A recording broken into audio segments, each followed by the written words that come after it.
All right, let's just jump right in. When you think of power in the 21st century, what comes to mind? A president, maybe? A king? A general? Well, what if I told you that the real seat of power, it isn't a person at all. It's actually a computer terminal sitting in some glass tower in New York. And that's where our story begins. The story of BlackRock. Just look at this number. $10 trillion. That's what BlackRock has under management. Now, to try and wrap your head around that, that's more than the entire economies of Germany and Japan combined.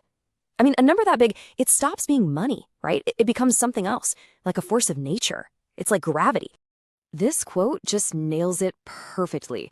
See, BlackRock didn't build this massive empire by selling us phones or shipping packages. No, they built the invisible infrastructure that modern capitalism runs on. They're the plumbing, the wiring, the very foundation of almost everything you buy, own, and trade. Which, of course, brings us to the big question, right? If these guys are so powerful, how come most of us have never even heard of them? And the answer is kind of simple, really. That's the whole point. See, they're not trying to be the main character in the story. They're the engine. You never really think about your car's engine when you're driving, do you?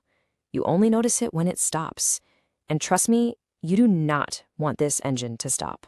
So, to understand how this engine even got built, we've got to go back to its architect, a guy named Larry Fink. And like a lot of these huge empire stories, this one doesn't start with some stroke of genius. It actually starts with a massive, humiliating failure. So, here's the quick and dirty timeline. Back in the early 80s, Larry Fink was a total rock star on Wall Street. He even helped invent the mortgage-backed security, which is pretty ironic considering that's the thing that almost blew up the world in 2008. But in '86, his hot streak came to a dead stop. One bad bet, $100 million gone, and just like that, he was out on the street. You know, that failure gave him this incredible insight. He realized the problem wasn't just him having a bad day. It was that the entire financial market was flying blind. We're talking billions of dollars being thrown around based on gut feelings and vibes.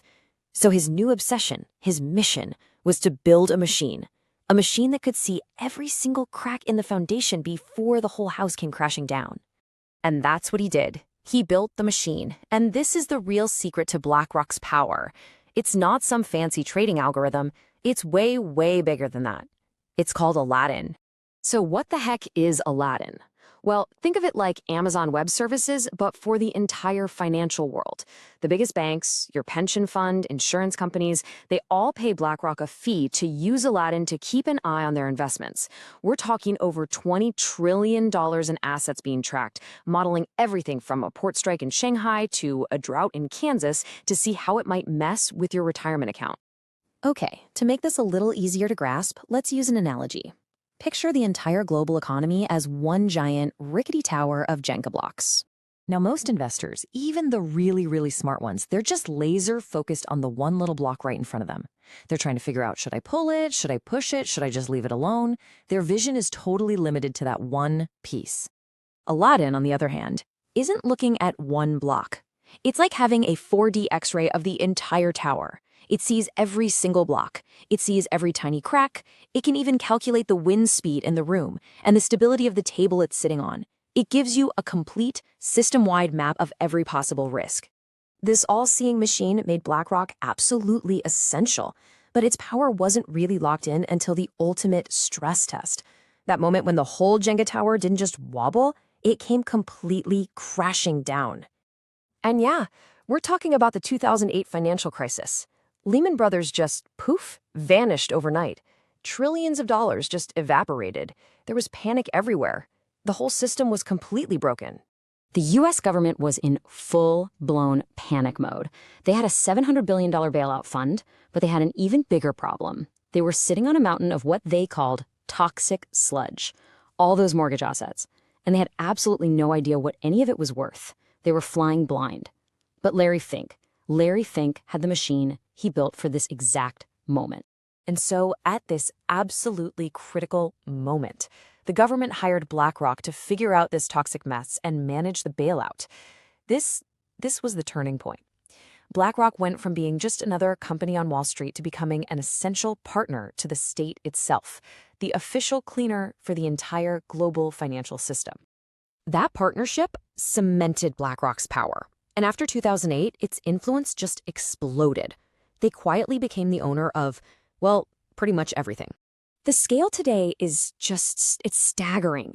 They're a top 3 shareholder in almost every company in the S&P 500. We're talking Apple, Microsoft, Amazon.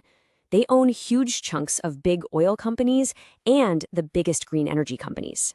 And now, they're even moving beyond stocks, buying up entire neighborhoods of single-family homes. So of course, critics look at this and they're screaming monopoly. They're asking, how is it not a massive conflict of interest to own both sides of every single bet? But BlackRock's view is totally different. They say it's not a conflict, it's stability. That by having a piece of everything, they become this strong core that helps the whole system ride out any storm. And that leads us to the final, really critical question here. With all this power piled up in one place, is the BlackRock Empire just another giant bubble?